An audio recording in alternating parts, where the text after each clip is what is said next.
Well, good evening, everyone, and welcome. I'm Seth Magaziner, the State Treasurer, joined by Frank Karpinski, the Executive Director of the Employees Retirement System in Rhode Island. This is our latest Employees Retirement System member town hall. We started doing these in 2020, and we do them every so often whenever there are updates or new developments related to the pension system. And also gives us an opportunity to answer questions from any of you who are members of the pension system and to take your feedback as well. Why don't we go to the first slide?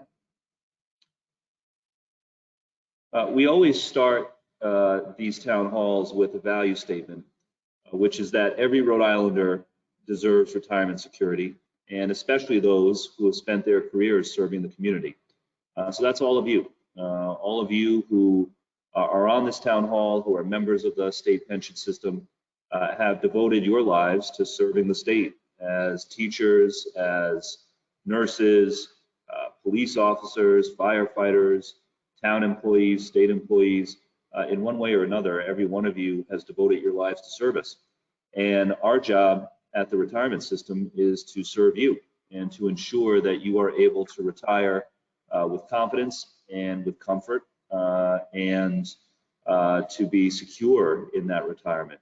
That is our mission, and we are very proud to come to work every day working for each of you. Next slide, please. So we're going to cover a few things today. We have a number of new updates of enhanced customer service features to the pension system that Frank and the team have been working on very hard over the last year. A new website that we've launched that has a whole lot of different tools that will be useful to you at different stages of your career. We also have enhanced retirement counseling that's available, so we'll go through all of that in some detail. We'll give a financial update on the financial health of the pension system. We'll talk a little bit about some of the ways that the pension system has been a leader in advocating on important issues to public employees and retirees in Rhode Island. And then we want to make sure to leave lots of time for questions and answers at the end. So we'll leave plenty of time for discussion. But we're going to start with some customer service upgrades. First, just by way of reminder on the basics of the pension system, if we turn to the next slide.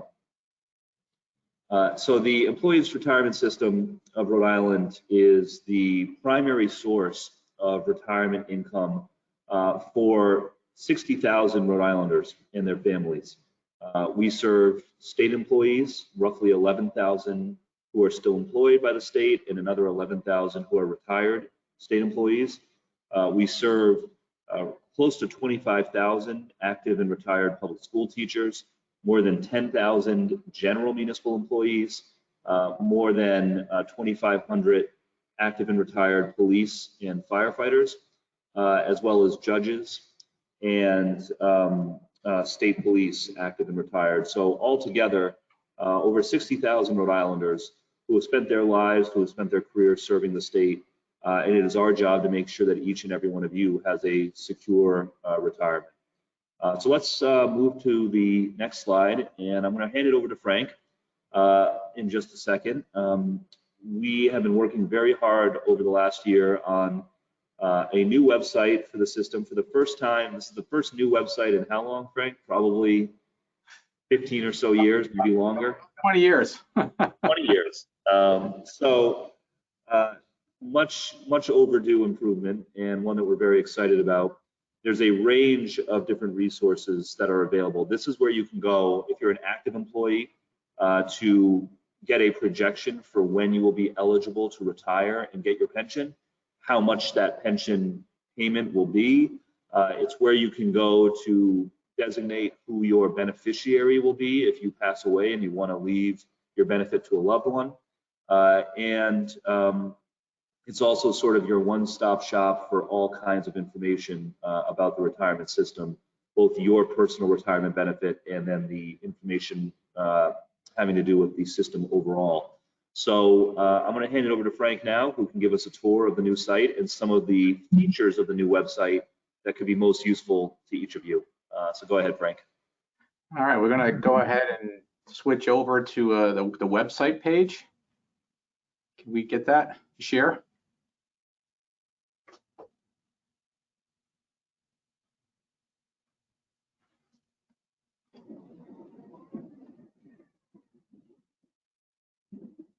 Just waiting.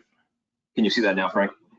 Yeah, are you going to flip my picture and put on the Heidi's page?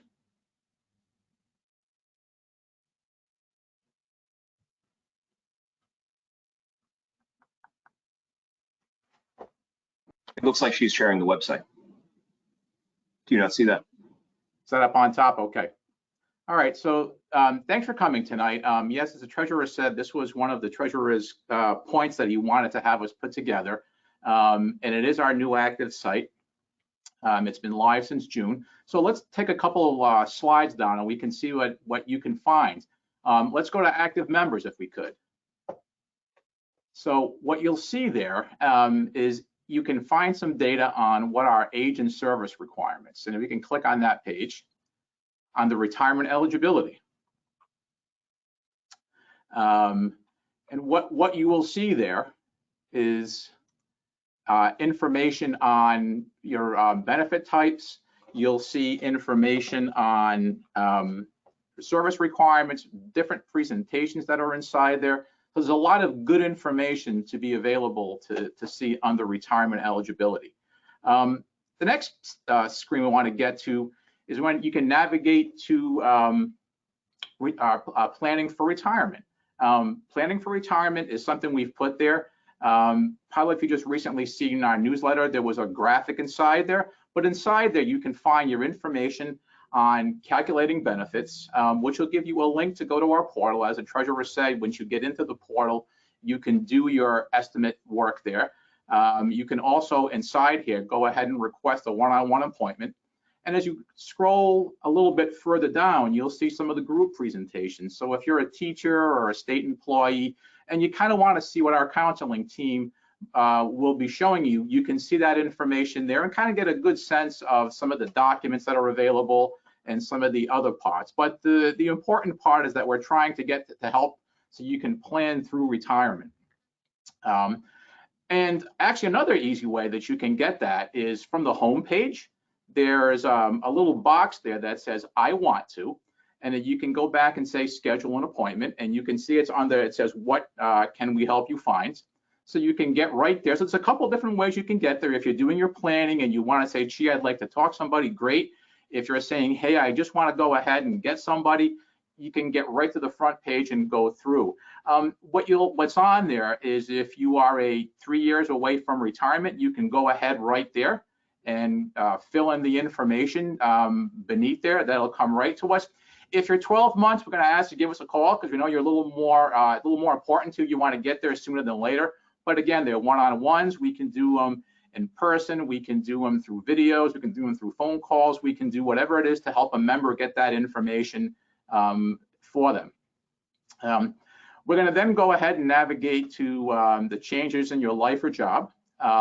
And that's going to have some pretty good information for you. Over there, you can find information on how to update your address. You can change or designate beneficiaries. If you're changing your job or you're leaving covered employment and you want to kind of see how that works, you can definitely get that information inside there. Really good bits and pieces that you can get on from that. I'm going to point you to a new section, actually, that is something that was really important to all of us. And I know the treasurer really wanted to make sure people had this. There's a little box that's got new members. And when people get hired, they're going to various presentations, whether they're at a local level or they're at the state level. But you'll see a little box there, a little kind of a greenish kind of aqua box that says new members. And inside there, you're going to get information about what are your benefits. If you have the defined contribution, the TIA account, you can get a link that'll go right to TIA, and you can see all that. You can designate a beneficiary, and then it will give you information. There's a slide deck there on how to register for an online account. So you can get that information all cleared up. But again, kind of a new thing and for new members joining the system. There's also in that box other bits and pieces that are there. If you want to get to the treasurer's office directly, if you want to see news and updates, if you just want to go in and say, hey, I want to see my TIA information, which again is a defined contribution plan, you can just click there. If you're preparing for retire, as we mentioned earlier, you can click that. If you're doing post-retirement, you can click that. So there's a lot of easy ways to get this stuff if you don't really need or have been there before and want to click through all that. And then the last piece you'll see there is something called GASB funded information. That's actually for employers who need to do annual reporting. So we're going to jump over to our retired members and get you some information there. One of the pieces that's there is a benefit payment schedule for folks who want to be sure they know, when's the check coming, what are the dates, you can plan for that. That's available there. If you are going to be setting up a new direct deposit account, that information is there. There's a whole bunch of the form itself. There's tax withholding information. There is information about the cost of living adjustments. And if you're getting your 1099s, you can take a peek there and see what all the varying pieces are meaning on the form itself. You can also, if you want to, again, if you're just trying to say, hey, I just want to see what the payments are, or I want to see other information, there's something way at the bottom of the home page that's a calendar. And on that calendar, you can basically see if there's anything new that's happening, whether we actually put the town hall on that so members can see what was going on. You can also see when pension checks are coming out. They'll be a little bit lit up so you can kind of see what's on there, if there are other training sessions. So the whole point is to keep you informed so you can kind of see what's going on and if it's things that you want to go to or kind of check in on. Another good piece for retirees is our retiree frequently asked questions. And these were ones that we've kind of collected from members calling and saying, hey, what about this? What can you tell me about when I'm going to get my first check? What can you tell me what I can do for post-retirement? And again, lots of other places, but there's a lot of good information. As a matter of fact, the next slide, which is about post-retirement, and it has all the rules. We always strongly encourage, unless they're very simple, I'm going to be a substitute teacher, I'm going to go back and work just 75 days at a town hall. We always ask you to call us first so we can go in and give you information and be sure. But definitely post-retirement, the rules that are currently exist, and if there's a question, there's a number, you can certainly call us. Happy to walk you through. But post-retirement is kind of an important piece that people like to understand. And then we'll go, it's to show the actual page itself when you click, and this is in a lot of places, an orange box that is a retiree login. But if you log inside there, that's when you'll actually log in with your credentials, which again, we have a slide deck that's in there that you can kind of walk through to create that. But once you're in your account, you can see your pension checks. You can see all basically your check stub with what your amounts that were withheld or any piece like that. You can make tax changes if you like. Those are available there as well. You can do them online. And if you're going to change your address, and that information is all inside there for that. So yeah, the login to my account is basically everywhere over the site. We want to make sure that you can always get there, get into the account. If you're going to be doing benefit estimates, if you're a retiree, you want to check information, that's where you're going to get kind of the bigger detail. So that's kind of the kind of an overview of what things are. We changed the site to be a little more user-friendly based on what people look at. We went and did a lot of statistics on it. You might recall the treasurer asked us to kind of have a survey out there because he really wanted to be sure that the members were getting heard, and this is kind of the result of it. We took all that information, we compiled it, and we kind of structured it the way that the people asked questions. So there's a bunch of videos that you can look at.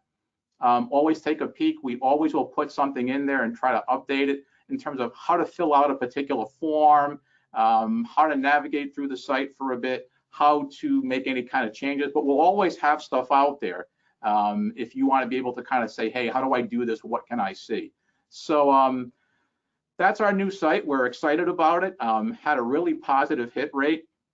When we sent it out, we had about 62% of the people jump off the newsletter and want to go in there and take a peek at it. And what we also saw with people not just looking at it, but kind of driving through and kind to see this information. So we're kind of excited about it. And as always, you know, any kind of information that you may come up with of, hey, it'd be great if you could, we encourage you to send that to us so we can kind of keep those changes fresh and keep you informed. So with that, Treasurer, that's the website. All right, well, thank you, Frank, and the whole team that worked on that. That was a big project. There's a lot of good information on there, and we encourage everybody. The website, we should have mentioned at the beginning, is ERSRI.org, ERSRI.org, and we encourage everybody to spend some time on it and see the tools that are available. Let's move to the next slide. So the new website is just one of a series of customer service enhancements that we've been working really hard on over the last couple of years. You may recall that back in 2019, we sent out a survey to each of you, the members of the retirement system, to ask for your advice and your feedback on how we can make a better experience for you when you interact with the pension system. So in addition to the new website, we've made a number of enhancements in recent years that we're very excited about. The number one thing that people asked for in the survey was one-on-one retirement counseling.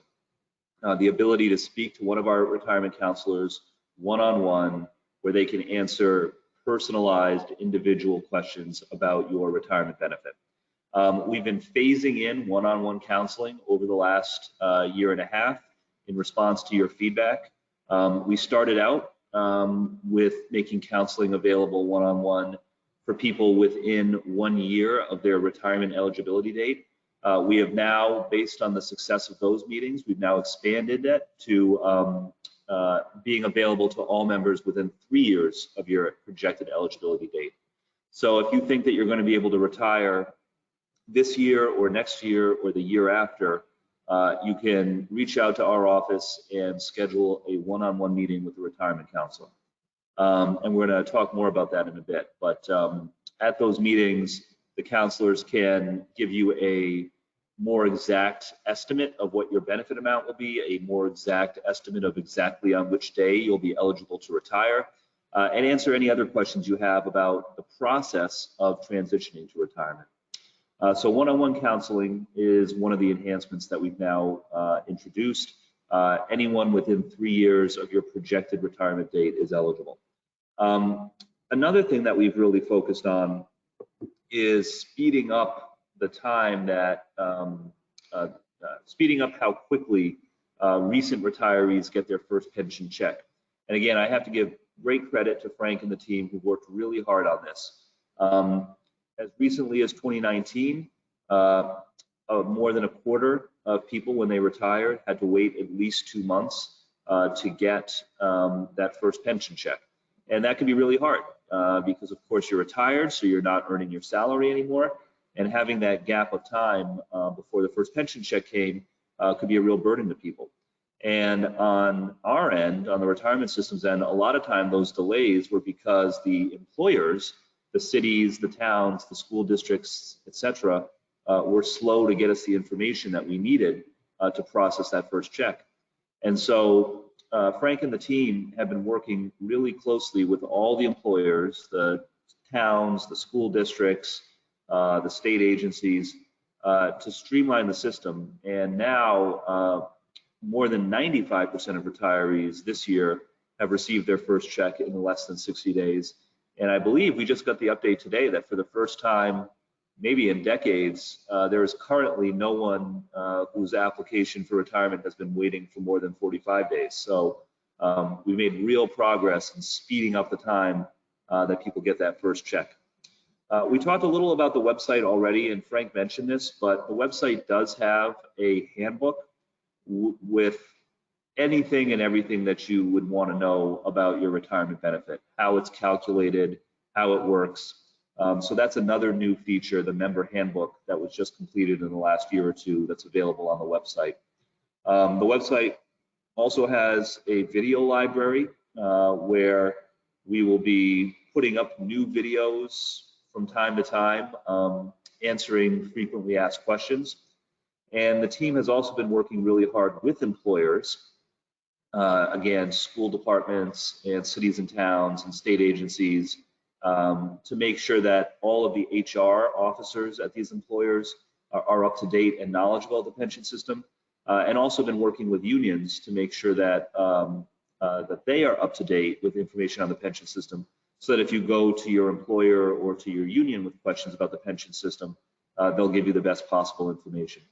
So these are all recent customer service upgrades that are new, that we're very excited about, and hope are useful. And they're all a result of the feedback that you all gave us during the member survey in 2019. Next slide, please. This is our final slide on the customer service topic. So if you have any questions or would like to schedule an appointment, a one-on-one counseling appointment, you can reach the office either by calling 462-7600, or you can go to ERSRI.org and contact our staff through there. Oh, and helpful hint, you can take a picture of this page so that you have the number and the website handy if you ever need it. We'll pause for just a second to give you all time to do that before we move to our next topic. I just wanted to give a shout out to our Deputy Director Heidi and Kim DaCosta, the Member Services Manager, because those are the ones who really cranked benefits out and did an excellent job. Not to mention our IT team to get the data in so they could use it. And all state employees, just like many of you, who work very hard in service to all of you. So thank you all. Great team. All right, well, let's move on to our financial update. Some of you who've been on these town halls in the past know this already, but I'll just repeat it for everybody who may be new and maybe this is your first town hall. So back in 2016, we launched a new investment strategy for the pension system called the Back to Basics investment strategy. So where does all the money for the pension come from? Well, it comes from three places. Some of the money comes from you, the members, in the deductions that come out of your paycheck. That's the first source of money for the pension system. The second source of money for the pension system is money that the employers contribute. So if you're a state employee, the state puts in money for every employee. If you're a municipal employee, the municipalities put in money. So those employer contributions are the second source of income. And then the third and largest source of income for the pension system is we take that money and we invest it. And we work very hard to earn investment earnings to help grow the pension system and make it more financially stable over time. So employee contributions, employer contributions, and investment earnings are the three legs of the stool for how we grow the pension fund and how we pay out your benefits when it's time to retire.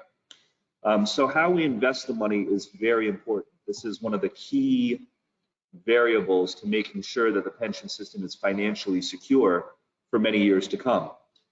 Back in 2016, we came to the conclusion, that we were not satisfied with the way that the pension fund money was being invested. And we went through a process where we spoke with a number of investment experts, both in Rhode Island and outside Rhode Island. We looked at best practices for how other states invest their pension money, how college endowments invest their money, what the best practices are. We did a whole series of analysis and we came up with a new investment strategy for the pension system that we call the Back to Basics strategy. One of the biggest changes that we made back in 2016 was we ended most of the state's investments in hedge funds which had been charging the state a lot of fees and not delivering a lot of investment returns for those fees. In fact, in many cases, we were paying those managers more in fees than we were getting in return. That is not good, which is why we decided to make these changes. So under Back to Basics, the pension fund is invested in three buckets, we call them. The pension fund is invested in three different strategies. The largest bucket is the growth bucket. And so in the chart, on the pie chart on this slide, the right side of the chart, the dark blue, is the growth bucket. About half of the pension fund is invested in these growth strategies that are designed to earn strong returns, especially when the stock market goes up. The largest type of investment that we have in the growth bucket is index funds, low fee index funds that track the stock market. So they go up when the stock market goes up, they go down when the stock market goes down. Luckily, over time, the stock market tends to go up more than it tends to go down. And the growth bucket is meant to track the stock market and deliver strong returns, particularly when the market is strong. And because we primarily invest in index funds, we pay very, very low fees in order to get that strong performance. The second bucket is what we call the income bucket. That's the small, medium blue slice up at the top of the chart, which is small. It's just 8% of the pension fund. But we invest that in strategies that kick off a lot of cash flow. So, for example, certain kinds of bonds tend to kick off a lot of cash flow. Stocks with high dividends tend to kick off a lot of cash flow. And we use that cash flow from this income bucket to help pay benefits so that we don't have to sell other parts of the portfolio in order to pay benefits. So the income bucket is the smallest bucket that we invest pension money in, but it's very important because it allows us to have the cash that we need to make those monthly benefit payments to all the retirees. And then the third place that we invest under Back to Basics is called the stability bucket. This is the light blue on the left side of the pie chart. This is the part of a portfolio that is meant to perform well when the stock market is not going up. So when we go through periods like we've gone through the last 6 months where the stock market is choppy or not doing so well, we want to make sure that we have some protection and we're able to continue to make have at least some investments that perform well even when the stock market is in decline. So by far the largest, most common type of investment that we have in the stability bucket is bonds. United States Treasury bonds is a large chunk of it. Very safe municipal bonds, corporate bonds are another feature of the stability bucket.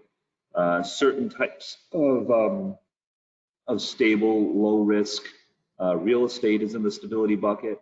But this is the part of the portfolio that helps us in the bad times. So as you can see, we're well diversified. We don't put all of our eggs in one basket. We don't put all of the money in one place or another. We try to stay well diversified in a well-balanced way. And that allows us to perform well over time, to make money when the market is doing well, but also give ourselves some protection in the not so good times. So that's Back to Basics in a nutshell. Let's take a look at some of our recent results. Moving to the next slide. So under Back to Basics, the pension fund has grown significantly. So when our administration started back in early 2015, the total assets under management of the pension fund was right around $7 billion. We've seen pretty significant growth, particularly since 2018 when the Back to Basics investment strategy was fully implemented. We ended last year with well over $10 billion of assets under management, which was an all-time record. And even with the market being a little bit choppy over the last several months, we're still right around that $10 billion mark, so near an all-time high. So significant growth in assets, which of course is a good thing. It means that there's more money to continue to pay benefits to retirees for many years to come. Let's move to the next slide. This chart shows how we have performed relative to our peers and relative to the market. So what we're looking at here The blue bar is us, the state of Rhode Island, the retirement system. The orange bar is a portfolio that is 60% stocks and 40% bonds. So if you just invested everything in 60% stocks and 40% bonds, how would that have performed? And then the gray bars are the median United States public pension plan. So if you take all the hundreds and hundreds of pension plans across the country and basically took their median performance, that would be the gray bar. This data is through March 31st, which is the most recent time period that we have the peer data, the gray bars, available for. And what you can see here is that across really every time horizon, we are outperforming a majority of our peers and also outperforming the typical 60-40 stock bond portfolio. So, for example, in the year ending March 31st, the Rhode Island pension system returned roughly 12% on our investments. The median public pension fund only returned 5%, and a 60-40 portfolio would have only returned about 3%. So significant outperformance over our peers and over the 60-40 portfolio over the last year. Similarly, over the 2-year, 5-year, and 10-year time horizons, these are average annual performance under every time period, once again, outperforming our peers at least slightly, and then also outperforming the 60-40. So yes, we've been doing well over the last few years, in part because the stock market went up quite a bit. But even aside from that, we've outperformed most other public pension plans across the United States over most time horizons, which is good news for Rhode Island.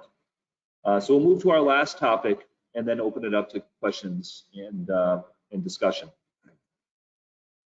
So we thought it would be that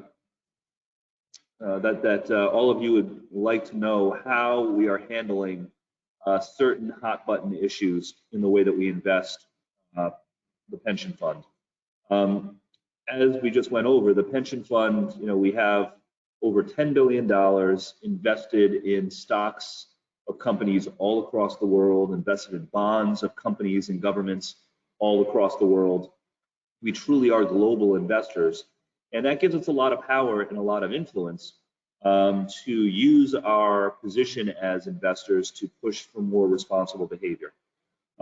Two that I want to highlight in particular, actions that we've taken in recent years.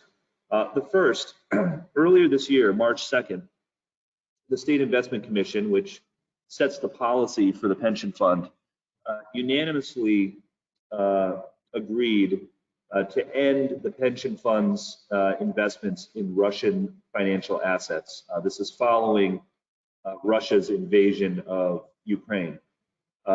This was done in coordination with other investors all across the world, other pension funds, college endowments, big investment firms in Wall Street and elsewhere, all working together to send a message that what Vladimir Putin is doing in Russia, in invading Ukraine, is wrong.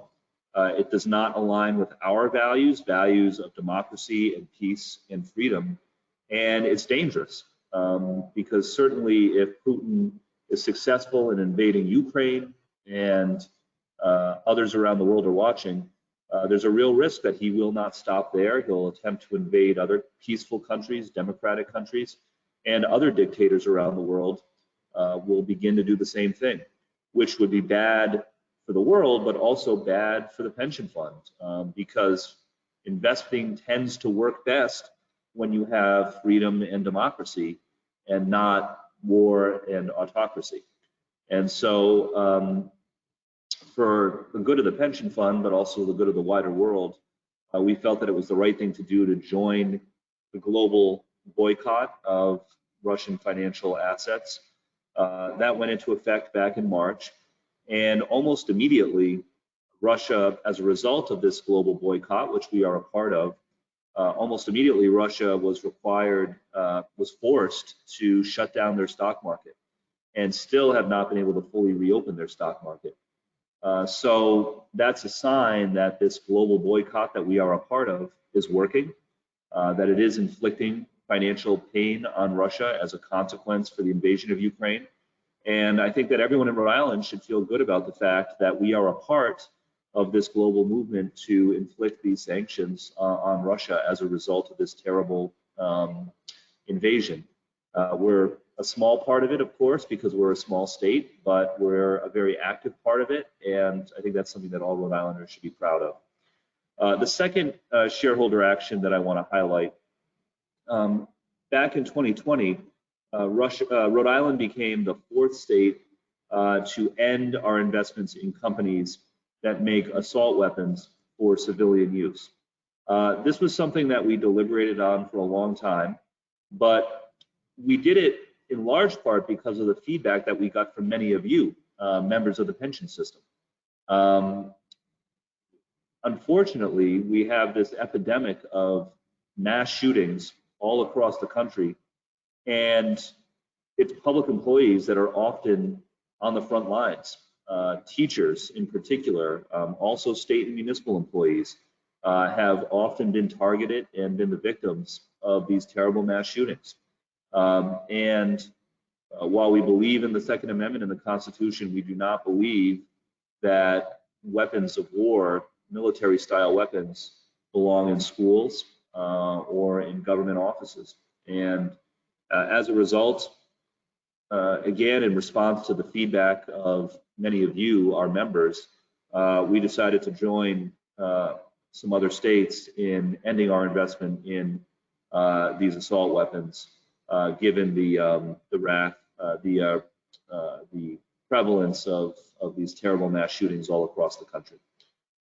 So those are the updates for this town hall.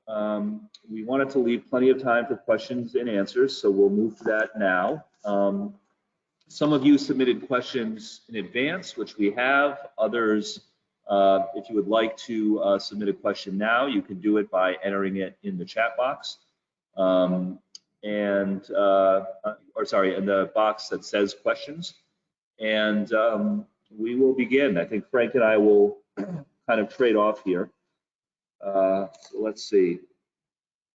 The first question is from Peter. The question is, what do I do when I decide to retire? How soon should I begin planning? Who should I contact? How do I find out my benefit, etc.? So I'll take this one. There are several questions in here. The answer to the first question, Peter, is it's never too early to start planning for retirement. You know, even if you're younger, it's never too early. And the best way to start is by going to the website, going to ERSRI.org, and using the calculator on the website to estimate what your benefit will be. Now, importantly, when you go to do this, when you go on the website to estimate what your benefit amount will be, remember there's two different benefits to estimate, the defined benefit and the defined contribution plan through TIAA. So on the website, we have calculators for both of those benefits. You can log in to go to the pension projection tool, which will give you an estimate of your defined benefit amount. And then separately, there's a link to the TIAA website where TIAA can give you a projection of your TIAA benefit amount. So again, for most people, there's two different benefits that you get, the defined benefit and the defined contribution through TIAA. If you go to the website, ERSRI.org, you can get an estimate for both of what your benefit amounts will be. That's a good place to start, even if you're young, because that'll start to give you an idea of what kind of income you can expect from the pension system when you retire, and what, if anything else, you may need to do. So again, ERSRI.org, and then you can link to the TIAA website from ERSRI.org, or you can go right to the TIAA website at TIAA.org. Now, once you calculate your benefit amounts, you might find that it's not enough and that you want to earn more in retirement than you are projected to get from your pension. If that's the case, then most employers, including the state, offer supplemental savings plans where you can save extra money for retirement on top of your pension if you choose to do so. So if you're a state employee, the state offers 3 different, what is called 457 plans. This is a way to save extra money on top of your pension. You can, again, link to it from ERSRI.org, or go right to the state employee benefits page, employeebenefits.ri.org, for information about the 457 plans if you want to save extra. If you are not a state employee and you want to save extra money on top of your pension, you should reach out to your HR director. Many cities and towns and school districts offer some version of an extra savings plan, an optional extra savings plan on top of the pension. You just have to reach out to your employer, to your HR manager, to ask them if that's something that is offered. And then, as was mentioned earlier, once you get closer to your retirement date, once you're within 3 years or so of your retirement date, then you should reach out to schedule your counseling appointment. And that's when a retirement counselor from our office will give you a more precise number for what your pension benefit is likely to be. So I hope that's helpful, Peter. Thank you for the question. And I know there was a lot of information there, but I hope that's helpful. The next question comes from Linda. You sort of answered this one already, but I'll give it to Frank anyway. The question is, how do I make an appointment for my one-on-one counseling session? Oh, Frank, I think you're on mute. Yep. So yes, as the treasurer mentioned, certainly 2 ways to do so. If you're within 3 years, you catch our website, put the information in, and we'll schedule you. You'll get some information from us as a benefit estimate. After you get that, if you then want to go ahead and chat with the person or meet them, by all means, we'll do that. If you're within 12 months, you want to call us, because we really want to get your information. We want to verify your eligibility, make sure your services, but either hit the website for 3 years or give us a call and we'll schedule you for an appointment and get you going with information. Thank you. All right, that was an easy one. We're going to give you a harder one next time, Frank. All right, Denise asks, does the retirement contribution structure for new employees differ from that of retirees? And the answer in most cases is yes. So in most cases, if you're a new employee, you're in the hybrid system where some of your pension is going to come from the defined benefit plan and some of it is going to come from the TIA-CREF plan. So the defined benefit plan, again, this is a fixed amount that you will earn in retirement no matter what. You will get a certain dollar amount every month, no matter what. The TIA-CREF plan, the amount you'll get will depend on how much you earn on your investments as the money is invested over time, very much like a 401k or an IRA.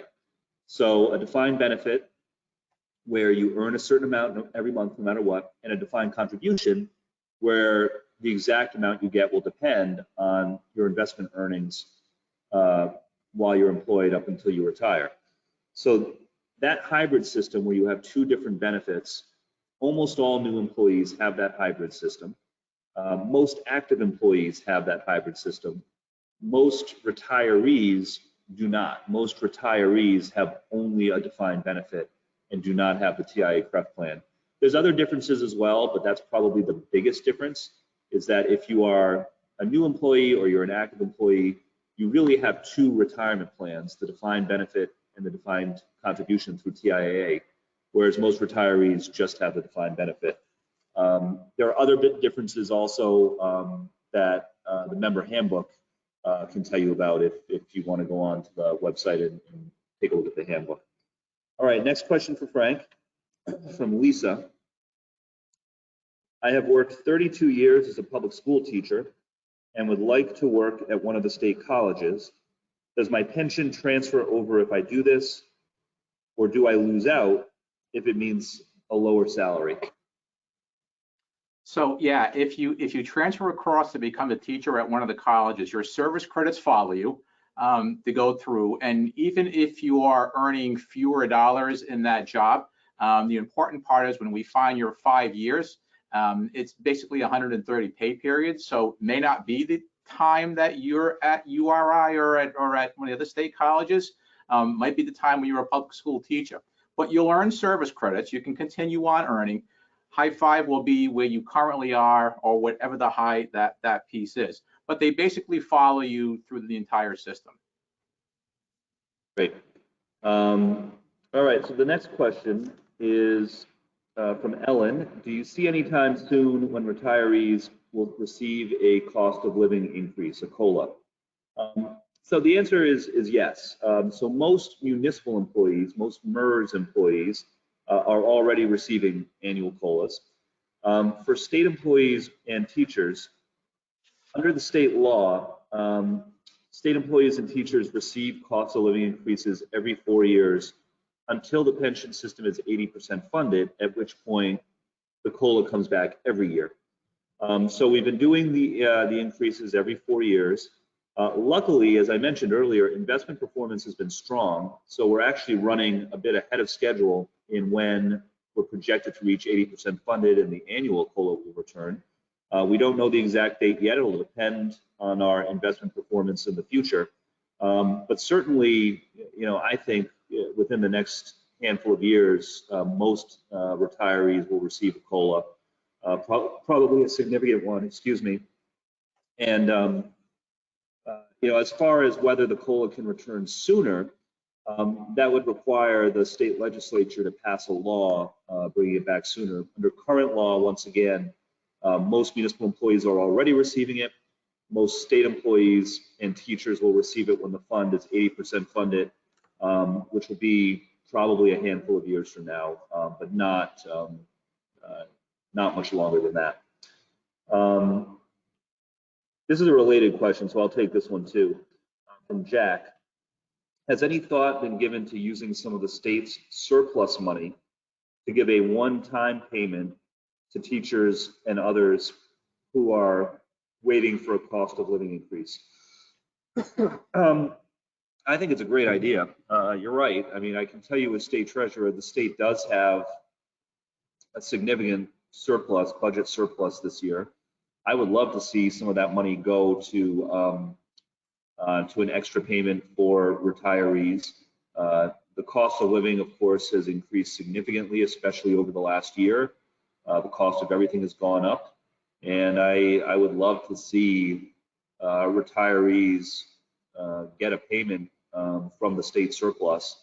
Of course, it would require a bill by the legislature, the House and the Senate, in order to do that. I wish that as treasurer, I just got to decide on my own where the state's money goes, but of course that requires the legislature to pass a law. But I would certainly support using some of that surplus to give an extra payment to the retirees. And I've told the House and Senate leadership that I think it's a good idea. All right. The next question is from Sharon. What if you leave your position after you vest, but before you retire? So basically, what happens if you're not at your retirement eligibility date yet, but you leave to go work, go to another job in the private sector or wherever else? What happens to your pension benefit then? I'll hand this one to Frank. Sure. Very common question, actually, Treasurer.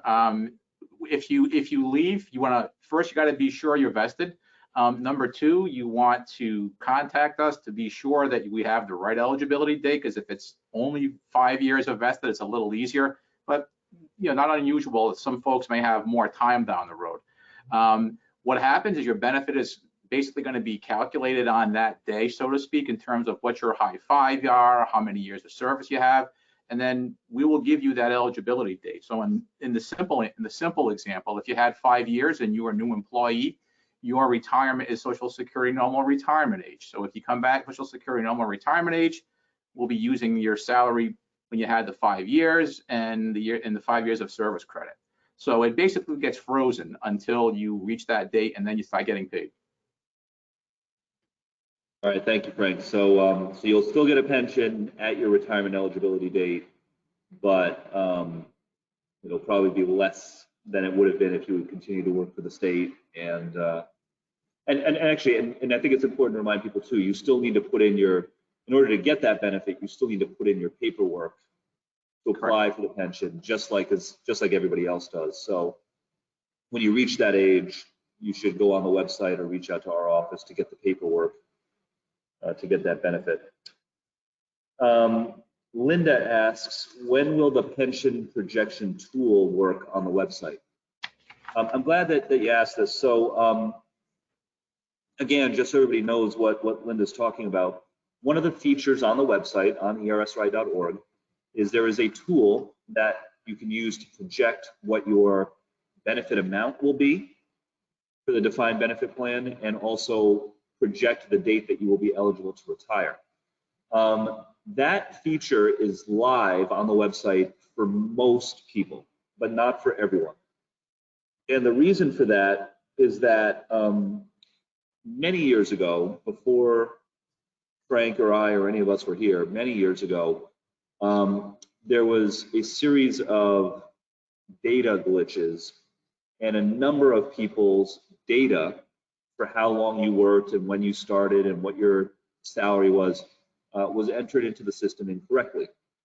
As a result, we have had to go through a process, and we are going through a process, putting a lot of staff and spending a lot of money to that data so that everybody's information is accurate.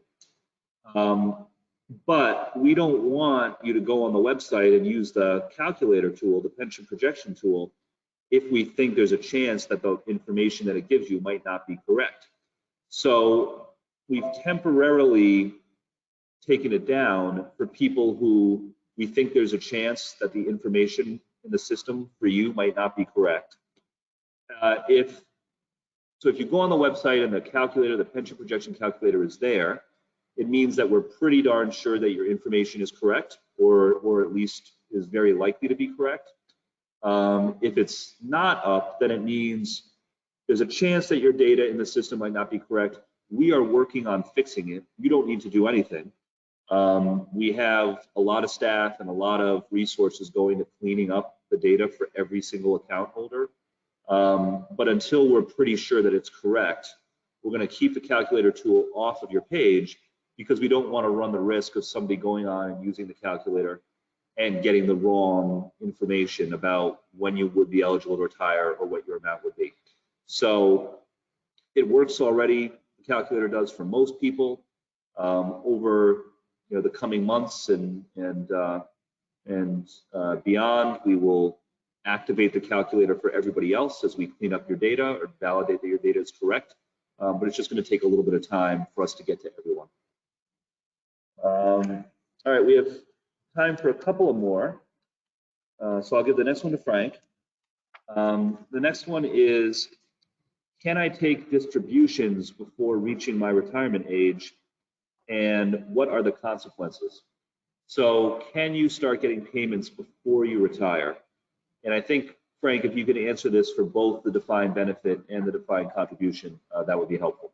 Sure. So in terms of your defined contribution plan with TIA, you're not able to take those dollars out until you actually terminate your position. But if you do take them out, or if you do terminate your position and then you do take them out, you really can't take them out until 59, because if not 59 and a half, because you'll be subject to a 10% penalty on those contributions. So you want to be kind of careful about that before you make that move. On the defined benefit side, there was actually a couple pieces of legislation that was enacted that were called transition rules, and they'll let you retire before your eligibility. So as you'll hear us talking about eligibility dates, whether it's Social Security or a modified one because you had some other time. If you're within 5 years of that date, you can go ahead and ask, and we will do that for you. We'll calculate what that reduction is.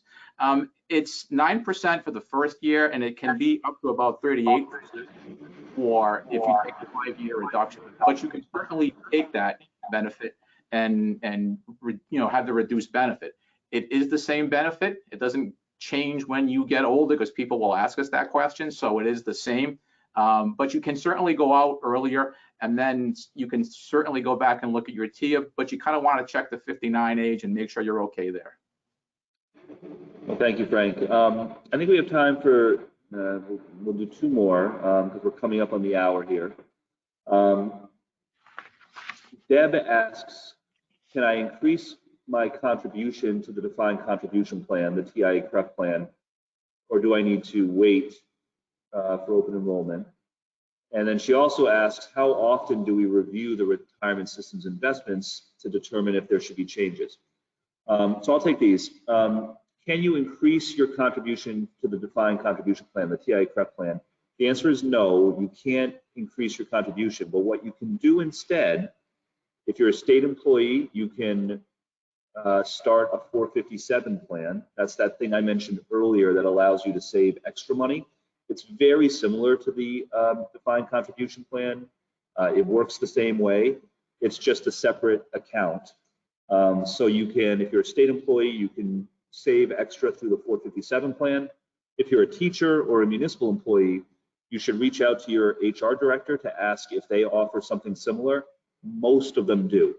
So in most cases, while you can't make extra contributions into your TIA-CREF account, you can get a 457 or a something similar from your employer to open a separate account to start saving extra. And it's a very good thing to do. And then to your second question of how often do we review the investments for the pension system as a whole, the answer is constantly. So the State Investment Commission, which oversees the investments, it's a board that I chair, they meet every month, we meet every month to review the investments to see how they're performing, if any changes need to be made. We also have a terrific staff, investment staff that report to the Investment Commission that manage the day-to-day of the investments. They work 24/7 or close to it. So we're constantly monitoring the investments to make sure that they're performing as they're supposed to. Last one for today, at least, and we will do more town halls in the future, I hope. And I'm going to give this one to Frank. Angelo asks, if I select the joint survivor option and my wife predeceases me, can I switch to single? You do have a one-time option to make that. Upon the answer is yes. Yes. All right, so if you choose the benefit option for joint survivor and your spouse passes away before you do, you can switch it back to single, but you can only change it once. And that takes us to 6 o'clock. Really good questions, so thank you all very much. I hope this update was helpful. I want to give big credit to the entire team, Frank and Heidi and the entire ERSRI staff. I want to thank our staff for organizing this town hall, Ben Smith and Courtney Carter and Randy Rice and Seth Flayman, along with Frank and Heidi. Thank you all. Even though this town hall is over for the evening, you can still reach out to us anytime with questions or feedback. And the easiest way, once again, is to go to the brand new ERSRI.org. Thank you all for joining tonight, and thank you all once again for your service to the state. Rhode Island is a better place because of each of you. Thank you all.